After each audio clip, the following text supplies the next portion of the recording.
So let's start our next topic, which is can women be equal to the men in Pakistan। अब एक question मतलब statement type की है ये, ठीक है, क्वेश्चन मार्क नहीं था, लेकिन बेसिकली यहाँ पे क्वेश्चन है कि can women be equal to man. इसमें आर्गुमेंटेटिव टाइप का है ये, ठीक है। तो देखते हैं इसको कैसे करना है। सबसे पहले आपने इंट्रोडक्शन लिखना है, फिर आप इंट्रोडक्शन के एंड में ज़ाहिर है ऑब्वियसली स्टांस आप ये जब एक्सप्लेन करेंगे तो स्टांस तो आ जाएगा आपका, सही है। नेक्स्ट पॉइंट है स्टेटस ऑफ वुमेन इन पाकिस्तान।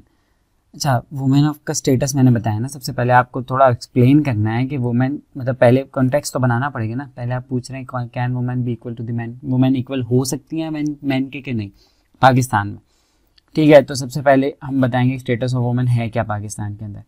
तो सबसे पहले जेंडर गैप इंडेक्स की रिपोर्ट जो है आपकी, जेंडर गैप इंडेक्स कह लें या जेंडर रिपोर्ट जो होती है पाकिस्तान रैंक्स 145 2022 की, उसमें 45 रैंक आया है आउट ऑफ 146, मतलब सेकंड लास्ट पे है, लास्ट में अफगानिस्तान था। तो बिल्कुल वर्स्ट कंडीशन है, जेंडर गैप बहुत ज़्यादा है पाकिस्तान का, ठीक है।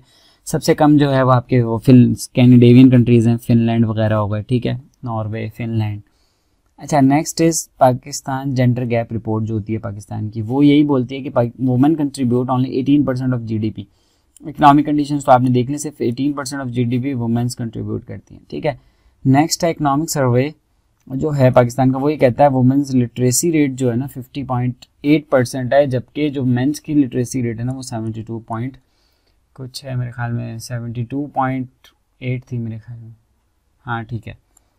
तो नेक्स्ट आ जाते हैं, फिर ये आपने जब स्टेटस बता दिया वुमेन का पाकिस्तान में, तो इससे पता चल रहा है ग्रिम सिचुएशन है तो सही, लेकिन कैसे अचीव कर सकती है कि नहीं कर सकती, हमने ये बात की है। अच्छा, मैं ये कह रहा हूँ कि भाई अचीव कर सकते हैं, वुमेन इक्वल स्टेटस अचीव हो सकता है पाकिस्तान के अंदर। कैसे होगा मैं बताऊंगा वो, ठीक है। डेवलपमेंट्स बताइए that show women can be equal to man, ठीक है। डेवलपमेंट्स बता रहे हैं हम यहाँ पे सबसे पहले कि शो करती हैं कि भाई वुमेन इक्वल हो सकती है मैन में। ऑब्वियसली पहले डिफरेंस ज़्यादा था, फिर विद टाइम वो डिफरेंस कम होता गया और आगे जाके और कम हो जाएगा। तो मैंने ये आर्गूमेंट दिया कि आगे जाके और कम हो जाएगा और एक टाइम आएगा जब वो इक्वल हो जाएंगे, ठीक है। सबसे पहले इसको एक्सप्लेन करते हैं। पहला पॉइंट है enhanced role of women in the economics. अच्छा, पहले वुमेन्स बिल्कुल भी नहीं होती थी इकोनॉमिक्स के अंदर, आपका ओवरऑल इकोनॉमिक डोमेन कह लें इसको, ठीक है। इकोनॉमिक डोमेन में पहले बिल्कुल भी नहीं होती थी आपकी वुमेन्स। तो अब आहिस्ता आहिस्ता वुमेन्स का रोल इकोनॉमिक डोमेन में बढ़ता जा रहा है। 22% लाहौर की लेबर फोर्स है, ठीक है। वैसे तो ओवरऑल हमारी 22.4% वुमेन वर्क फोर्स है, ठीक है। वर्क फोर्स ऑफ वुमेन सिर्फ 22.4 है, कम है ऑब्वियसली, लेकिन पहले इतनी भी नहीं होती थी। तो ये भी एक प्रोग्रेस है और एडवांसमेंट है, ठीक है। आप टेक्सटाइल इंडस्ट्री में देख लीजिए, टेक्सटाइल सेक्टर में बहुत सारी वुमेन्स होती हैं, एमएनसीज में बहुत ज़्यादा है, पूरा कॉर्पोरेट कल्चर जो चल रहा है वो भी वुमेन्स चल रही है, गवर्नमेंट में बहुत ज़्यादा आने लग गई हैं, आगे हम देखेंगे ये चीज़ें। तो ये शो करती है कि भाई वुमेन इक्वल हो सकती हैं मैन के, ठीक है। नेक्स्ट है electoral participation has been increasing. अच्छा, इलेक्टोरल पार्टिसिपेशन बढ़ती जा रही है, कैसे? अब इसके ऊपर क्यों बढ़ती जा रही है कि इलेक्शन एक्ट आया, वुमेन कोटा आया, जेंडर कोटा जिसको आप बोलते हैं, उसमें यही लिखा हुआ है कि 10% वुमेन अगर नहीं होगी ना, टर्न आउट नहीं होगा तो इलेक्शन नल एंड वॉइड हो जाएगा उस कॉन्स्टिट्यूएंसी के अंदर। तो इसकी वजह से ऑब्वियसली अल्टीमेटली आपका इलेक्टोरल पार्टिसिपेशन वुमेन्स की बढ़ रही हैं। This shows that the women can be equal to the man, ठीक है। Next is women in politics. अब वुमेन इन पॉलिटिक्स हम देख रहे हैं कि बहुत ज़्यादा आ रही है ना, रबानी घर का आप यहाँ पे डाल सकते हैं, और कितनी सारी बेनज़ीर सबसे पहली हमारी जो है बीबी बनी थी, वो प्राइम मिनिस्टर बनी थी पूरे मुस्लिम वर्ल्ड के अंदर इतनी पहले। मतलब उस दौर में तो वैसे ही जेंडर इक्वालिटी का कॉन्सेप्ट इतना कम था, तब जाके वो 1988 में पीएम बन गई थी, ठीक है। तो ये बात है कि फिर पाकिस्तान ये चीज़ अचीव कर सकता है, ये आर्गूमेंट लिए कि Pakistan can achieve gender equality. इसके अंदर आ गया वुमेन, अब ये पॉलिटिक्स के अंदर मैंने लिखी है डेवलपमेंट्स। वुमेन पार्लियामेंट्री कॉकस बना था 2008 के अंदर, मुशर्रफ ने बनाया था, ठीक है। मुशर्रफ बनाते गया था एंड में, तो ये फंक्शन हो गया था। फिर जेंडर कोटा जो है वो ये है कि 17% ऑफ दी जो आपकी वो हैं रेजिडेंशियल सीट्स, वो प्रोविंशियल सीट्स और नेशनल सीट्स पे वुमेन होंगी, और इसी तरीके से 35% आपकी लोकल गवर्नमेंट में भी होंगी। तो ये शो करती है कि वुमेन पॉलिटिक्स के अंदर उनकी इंक्लूजन बढ़ती जा रही है, and this shows that women can be equal to the man in Pakistan. Next argument is women in governmental position. अब वुमेन गवर्नमेंटल पोजीशंस पे बहुत ज़्यादा आ रही हैं, सीएसएस बहुत ज़्यादा करती हैं, यहाँ मैंने ये आर्गुमेंट दिया, पीएमएस करती हैं, जनरल रिक्रूटमेंट में बहुत ज़्यादा वुमेन्स होती हैं। इसी तरीके से यहाँ आर्गुमेंट है कि डीआईजी जो केपी के वो पता नहीं क्या नाम था, अस्मा था या क्या था, एक वो भी है, वो एएसपी की जो लाहौर वो भी एसपी बन गई हैं, वो आप यहाँ लिख सकते हैं। ठीक है। एसएसपी ऑपरेशंस लाहौर पहली दफ़ा बनी है, वो पता नहीं उसका क्या नाम था। तो ओवरऑल आपने यहाँ रिकमेंड, हम इसको आर्गूमेंट ये कर रहे हैं कि हमें आहिस्ता आहिस्ता नज़र आ रहा है कि वुमेन्स ऐसी पोजीशन पे आ रही हैं जो ये समझा जाता था जहाँ पे कि वो पहले मेंस ही वहाँ पे होने चाहिए, लेकिन अब उनकी जगह पे वुमेन्स आ रही हैं। तो this shows that women can be equal to the man. Next is culture of individualism and women as a breadwinner. अब ओवरऑल सीन ये है कि घरों के अंदर भी वुमेन का रोल बढ़ता जा रहा है और वो भी जॉब करती हैं और उनका भी ऐसा रोल है कि वो भी घर चलाती हैं, ठीक है। तो इस वजह से अल्टीमेटली ये शो हो रहा है कि वुमेन इक्वल हो सकती है मैन के। इसमें कोई स्टेटिस फिगर डाल सकते हैं, जैसे रूरल एरियाज़ में वुमेन ज़्यादा वर्किंग कर रही हैं, कोई डॉक्यूमेंट्रीज हैं, NGOs वगैरह बहुत इसके ऊपर काम कर रही हैं, ठीक है। Next is women are highlighting in educational domain. Educational domain के अंदर ओवरऑल वुमेन हाईलाइट हो रही है। इसके अंदर आप मलाला यूसुफजई का बता सकते हैं, अरफा करीम का बता सकते हैं। फिर से एक आर्गूमेंट स्टडीज थी एजुकेशन की, स्टैटिस्टिक्स के थे ये गवर्नमेंट के, कि जिसमें शो किया जा रहा शो था कि पाकिस्तान के अंदर जो गवर्नमेंट की सीट्स होती है ना, यूनिवर्सिटी की जो मेरिट पे टेस्ट होता है, मिसाल के तौर पर परसेंटेजेस ज़्यादा होती हैं, जिसके ऊपर ओवरऑल जो भी मेडिकल इंजीनियरिंग की यूनिवर्सिटीज़ की सीट्स होती हैं वो सारी गवर्नमेंट यूनिवर्सिटीज़ की ज़्यादातर सीट्स वुमेन्स के पास होती हैं, गर्ल्स के पास होती है। तो गर्ल्स का रेशियो बॉयज़ से बहुत ज़्यादा है। प्राइवेट रेशियो में अलबत्ता ऑपोजिट है, वहाँ पे बॉयज़ का रेशियो ज़्यादा होता है, क्योंकि पेरेंट्स के अंदर जो इंट्रिंसिक वो चीज़ है ना कि वो फिर वो सिर्फ बॉयज़ के ऊपर इन्वेस्ट करते हैं, ठीक है। तो ये यहाँ पे आर्गूमेंट है। तो दिस शोज दैट कि women can be equal to the man in Pakistan. Last में है कि वुमेन मिलिट्री और फोर्सेस, कि वुमेन्स मिलिट्री और फोर्सेस में भी आ रही है। इसमें आप पुलिस वाला डाल सकते हैं, इसमें आप निगार जौहर जो जनरल बनी है उनका लिख सकते हैं, मरीम जो पायलट थी उनका लिख सकते हैं, और भी हैं काफ़ी सारे जो आपको याद होने चाहिए। अच्छा, ये तो हमने बता दी कुछ डेवलपमेंट जो शो करती हैं कि वुमेन इक्वल हो सकती हैं मैन के पाकिस्तान में। आगे हमने बताया कि क्या एक इम्पेडिमेंट्स हैं, क्या हर्डल्स हैं उनके पाकिस्तान के अंदर जो कि हैम्पर कर रही हैं जेंडर इक्वालिटी या वुमेन इक्वालिटी या वुमेन को इक्वल होने में मुश्किलात पेश आ रही हैं। वो कौन से इम्पेडिमेंट्स हैं तो वो देखने लगे हम इसके बाद। अच्छा, वो कौन से हैं? सबसे पहला है patriarchal dominance and patriarchal society in Pakistan. कि सोसाइटी जो है ना पाकिस्तान के अंदर वो पेट्रियार्कल डोमिनेंस है पाकिस्तान के अंदर। क्या मतलब पेट्रियार्कल सोसाइटी? ऑब्वियसली आपको अच्छी अच्छी टर्मिनोलॉजीज यूज करनी होती है कि मेंस की डोमिनेंसी है, मेन सेंट्रिक सोसाइटी है।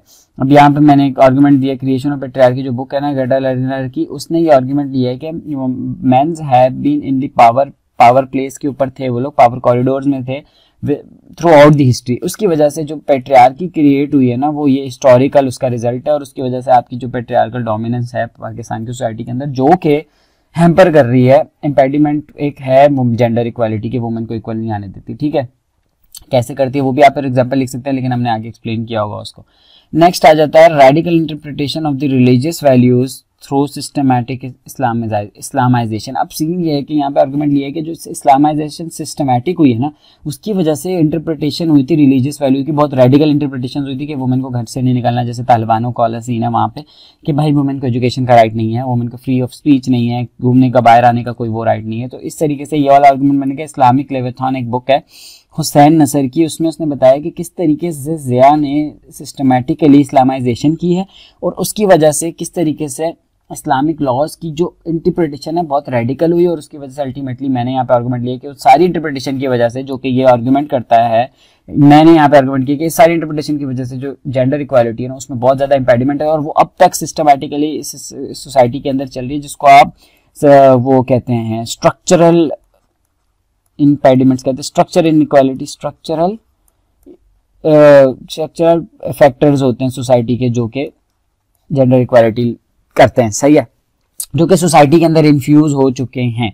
नेक्स्ट है mansplaining and misogynistic attitude in the politics. अब ये ज़्यादा टर्म्स हैं जिसको आप मेंसप्लेनिंग बोलते हैं, ये बुक के अंदर भी एक्सप्लेन किया हुआ है। ये वाली बुक है रेबेका सोलनेट की, जिसमें उसने men's explaining things to me एक बुक उसने लिखी है कि वो कहती है कि यार मेंसप्लेनिंग का मतलब ये होता है कि वुमेन, मतलब उसने ये एक्सप्लेन किया है कि किस तरीके से वुमेन बैठी हो, मैन बैठे हो, अगर वुमेन तो वुमेन जो मैन होता है ना, जो लड़के या कोई इस तरह के, तो वो ऐसी चीज एक्सप्लेन करते हैं जो सिर्फ वो करते हैं, ठीक है। तो उसको उसने मेंसप्लेनिंग का चीज का है। और मिसोजिनिस्टिक तो आपको पता है जो कि एटीट्यूड जो कि औरतों का मतलब उसके खिलाफ वो मिसोजिनिटिक आर्गुमेंट्स होते हैं, मिसोजिनिटिक आपके व्यूज होते हैं और एटीट्यूड्स होते हैं, वो होते हैं शो करते हैं, वो हमारे पॉलिटिक्स में है। जैसे कि इमरान खान की स्टेटमेंट्स हमने देखी हैं, ओवरऑल वुमेन्स को टारगेट करते हैं, और भी हमारे हिस्टोरिकली पूरे इसके अंदर चला गया। बुक के अंदर मैंने यहाँ पे यही वाली रेबेका सोलनेट की बुक को मेंशन किया।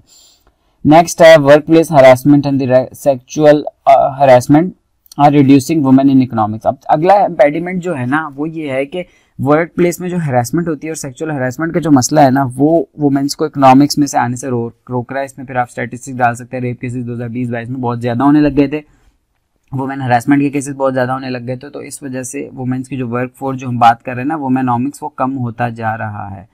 ठीक है, तो ये आर्गुमेंट है। नेक्स्ट जो इम्पेडिमेंट है वो हाउस वाइफाइजेशन। अब बेसिकली ये एक आर्गुमेंट है, आपने टिपिकल आर्गुमेंट्स यूज करने हैं ताकि पता चले भाई आपने पढ़ा हुआ है, और फिर आगे शो करना है कि ये क्या चीज़ है। Thesis by the John Smith एक बंदा है, ठीक है, author in book imperialism in the 21st century. उसके अंदर उसने एक आर्गुमेंट लिया है हाउस वाइफाइजेशन का कि ये कि वुमेन जब घर में होती है ना, हाउस वाइफ होती हैं, तो उनको एक्सप्लॉइट किया जाता है मॉडर्नाइजेशन टेक्निक से, मॉडर्नाइजेशन से, जो कि मॉडर्नाइजेशन कर रही है एमएनसीज, ग्लोबलाइजेशन। वो क्या करती है, उन्हें बोलती हैं कि भाई आप बाहर आ जाओ, हम आपको जॉब देंगे, और जॉब उनको कम पैसों में जॉब देके उनको एक्सप्लॉइट किया जाता है। क्यों? क्योंकि वो तो ऑलरेडी बाउंड है हाउस के अंदर।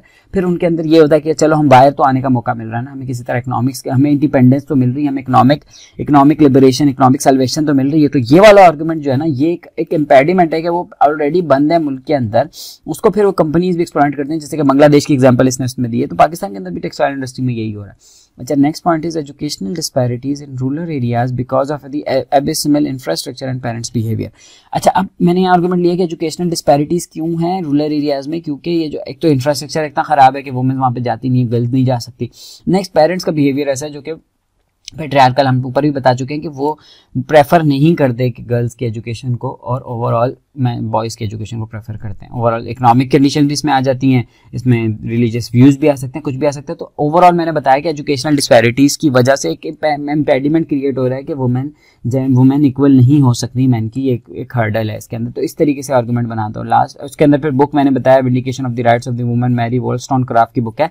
इसमें उसने ये बताया था कि वो men's are superior to women. क्यों हैं? उनके पास अपॉर्चुनिटीज ज्यादा हैं, क्योंकि उनके पास एजुकेशन का राइट है और वुमेन्स के पास एजुकेशन राइट नहीं है। और vindication for the right of women जो वेंडी वोल्स्टोनक्राफ्ट की है ना, वो ये कहती है कि एबिलिटी जो टू रीजन जो है ना, वो ह्यूमैनिटी का गिफ्ट है। ठीक है, इस पूरी बुक का आगे बात उसमें करती है। तो वही कहती है कि एक नेशनल स्कूल सिस्टम होना चाहिए जिसके अंदर, पहले की बातें ज़ाहिर इतनी पुरानी है, ये 1792 की बुक है, तो तब तो ये बहुत पुरानी बुक है। खैर, उसका मैंने आर्गुमेंट दिया है कि किस तरीके से आपने एजुकेशन राइट को प्रमोट करना है, प्रमोट नहीं करना, कि मतलब क्या मसला है एजुकेशन का। Next is role conflict because of the work burden on the women. अब इशू ये मैंने बताया यहाँ पे कि रोल कॉन्फ्लिक्ट होता है सोसाइटी के अंदर, है सोशियोलॉजी का आर्गुमेंट है कि उनको इतना काम करना होता है कि घर का भी काम करना होता है, ओवरऑल बाहर का भी काम करना होता है, तो उनके रोल के अंदर कॉन्फ्लिक्ट आ जाता है। ठीक है, सोशियोलॉजी के अंदर इसके अंदर डिटेल कॉन्सेप्ट है। बाकी यहाँ बुक का रेफरेंस ये है कि एक्सचेंज ऑफ वुमेन बुक है क्लाउडी लेविस टॉरेस की। इसमें इसने ये बोला है कि वुमेन का जो है ना पूरा, उनको घर भी संभालना होता है, उनको बाहर की भी चीज़ें संभालनी होती है। तो उसकी वजह से मतलब एक तो उसने ये वाला आर्गुमेंट लिया है कि वुमेन्स को यूज़ किया जाता है घर के कामों के लिए, सारी चीज़ों के लिए, और फिर जब वो बाहर के काम करते हैं तो उन पर एक्स्ट्रा बर्डन पड़ जाता है। ठीक है, तो ये आर्गुमेंट था। अच्छा, अब ये तो हो गए सारे आपके इम्पेडिमेंट्स, हर्डल्स जो कि वे में आते हैं वुमेन्स इक्वालिटी के, जो हम आर्गुमेंट ये बना रहे हैं ना कि बन तो सकता है। मैंने ये बताया कि डेवलपमेंट शो करती है वुमेन इक्वल हो सकती है मैन के। फिर मैंने बताई साइड डेवलपमेंट के बाद भाई कुछ हर्डल्स भी हैं, कुछ इम्पेडिमेंट्स भी हैं। फिर आगे मैं ये बता रहा हूँ कि वे फॉरवर्ड कैसे क्या होगा कि उन इम्पेडिमेंट्स को खत्म किया जाए और जेंडर की इक्वालिटी को इंश्योर किया जाए। क्या रस्तों से, कौन से रास्ते हम अडॉप्ट करके आप जेंडर इक्वालिटी को इंश्योर कर सकते हैं। सबसे पहले implementation of the gender national policy framework 2022। अब ये gender national policy framework Imran Khan की गवर्नमेंट में आई थी। ये जो पता नहीं आपकी वो मिनिस्ट्री थी शीरी मजारी मेरे ख्याल में, पता नहीं किसने, ministry of human rights commission और फेडरल एंड प्रोविंशियल इंस्टीट्यूशंस के साथ मिला के उन्होंने एक इंटीग्रेशन के साथ ये जेंडर पॉलिसी अनाउंस की थी, जिसमें उसने 6 चीजें हाईलाइट की थी, जिसमें से education, economics, economical domain, governance, politics, health और सेफ्टी। तो ये सारी चीजों को इंश्योर कराएंगे ओवरऑल, फिर जाके जेंडर इक्वालिटी आएगी। तो ये पहला जबरदस्त आर्गुमेंट है कि इसके ऊपर इंप्लीमेंटेशन करने की जरूरत है और इसके ऊपर एक्शन लेने की जरूरत है। तो सबसे पहला तो आर्गुमेंट ये है, इसके साथ फिर आपके इम्पेडिमेंट्स खत्म हो जाएंगे और आपका जेंडर इक्वालिटी इंश्योर होगी। नेक्स्ट पॉइंट इज जो कि जिससे हम जेंडर इक्वालिटी शो कर सकते हैं वो वुमेन कोटा है। अच्छा, वेलकम स्टेप है वुमेन कोटा, जिसमें वुमेन कोटा इन पॉलिटिक्स मैंने बताया 17% नेशनल और प्रोविंशियल सीट होती है, 30% लोकल गवर्नमेंट की सीट्स आती है। ठीक है, और 5% रिजर्व सीट्स है, गवर्नमेंट सीट्स है और एमएनसीज के अंदर भी सीट्स होती हैं। ये चीज़ों को और बढ़ाने की जरूरत है और जेंडर कोटा को हमें इंश्योर कराना है in order to ensure women equality, gender equality. Next point is womenomics. Womenomics का कॉन्सेप्ट मैंने पहले बताया कि आपको क्या करना है, मस्ट भी एक्सेलरेटेड करने की जरूरत है। जापान के अंदर उनका जो था शुनबे जो डेथ हो गई थी अभी, जिसके पिछले दिनों इन पर अटैक हुआ था, उसने एक कॉन्सेप्ट लॉन्च किया था 2013 के अंदर। उसमें यह था कि वुमेन्स को इंटीग्रेट किया जाए और उसकी वजह से अल्टीमेटली जीडीपी बहुत बूस्ट करेगी। और यहाँ पे IMF की रिपोर्ट है जिसके अंदर एस्टिमेट लिया कि 30% of the global GDP boost आएगा अगर जेंडर गैप को कम किया जाए। और ILO की रिपोर्ट है जिसमें वो कहते हैं जेंडर गैप स्टिल 22% एग्जिस्ट करता है ओवरऑल जेंडर पे गैप, ठीक है। रिमोट चेक होती है, GDP growth is possible without the women. ये जो पूरा डेवलपमेंट का एजेंडा है ना, डेवलपमेंट का वेस्ट के अंदर, वो यही कहता है कि ये थर्ड वर्ल्ड के अंदर वुमेन इनइक्वालिटी ना, इसकी वजह से ये डेवलपमेंट नहीं कर पा रहे। सही है, एक बहुत उनका ऑथेंटिक आर्गुमेंट है, तो हमने वो यहाँ पे लिया है कि उसको इंश्योर कराने की जरूरत है।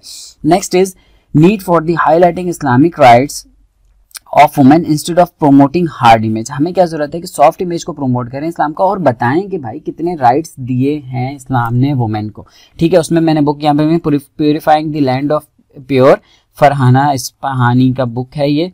तो इसमें उसने आर्ग्यू यही किया है कि पाकिस्तान के अंदर ओवरऑल हम मतलब एक वो लिया हुआ है कि भाई प्योरीफाई करना है, माइनॉरिटीज को हटाना है, वुमेन को सप्रेस करना है, तो ये वाला काम खत्म करेंगे तो ही इंश्योर हो सकती है डेवलपमेंट, और तो ही जेंडर इक्वालिटी इंश्योर हो सकती है। और लास्ट में मैंने आर्गुमेंट यहाँ लिखा है women inclusion in the policy making and the high rankings. हमें जरूरत है कि वुमेन को ये जो ग्लास सीलिंग का कॉन्सेप्ट है ना, उसको खत्म किया जाए। सही, elimination of the glass ceiling, ये भी जेंडर स्टडीज के अंदर आता है। तो इसको खत्म करके ओवरऑल हम वुमेन को पॉलिसी मेकिंग में लेके आए, जिस वजह से वो एक वुमेन सेंट्रिक पॉलिसीज बनाए, ठीक है। वुमेन सेंट्रिक पॉलिसीज बनानी चाहिए, ठीक है। अब सेंट्रिक पॉलिसीज होंगी तो ही वुमेन्स के इश्यूज एडजस्ट हो सकते हैं, क्योंकि women's are only the women's are capable to understand the issues of the women. तो इसीलिए वुमेन्स को हम लोग लेके आना चाहिए जो कि लेजिस्लेशन कर सके। वुमेन मैन वाली चीज लेजिस्लेटर नहीं कर सकते, क्योंकि वो मसले नहीं समझ सकते जो वुमेन के होता है। तो ये आर्गुमेंट यहाँ पे दिया है, जिसमें हमने बताया कि ब्यूरोक्रेट्स की सीट्स के ऊपर बड़ी बड़ी आईजीज, एसएसपीज और इस लेवल के ऊपर उनको प्रमोट किया जाए, और फेडरल सेक्टर के ऊपर लाया जाए, पॉलिसी मेकिंग में लाया जाए, उनको कैबिनेट में अच्छी पोजीशंस पे दिया जाए। उनकी बेसिकली उनकी रिजर्व सीट होती है ना,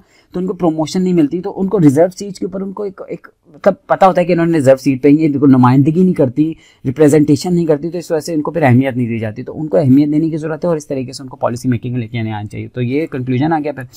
तो दैट्स ऑल फॉर टुडे। आपने इसके अंदर क्या करना है, ओवरऑल आर्ग्यू करना है, ठीक है, बताना है। मैंने पूरा बताया कि किस तरीके से फाइनली कंक्लूजन में ये है कि women's can be equal to the man, अगर हम ये सारे प्रोसेस को फॉलो करें, इंपेडिमेंट्स को खत्म करें, जो कि मैंने तरीके बता दिए, और फिर डेवलपमेंट्स भी हमें ये शो करती हैं कि this can be possible in Pakistan, क्योंकि जैसे ओवर टाइम हमने देखा ये चीज़ कम हुई है।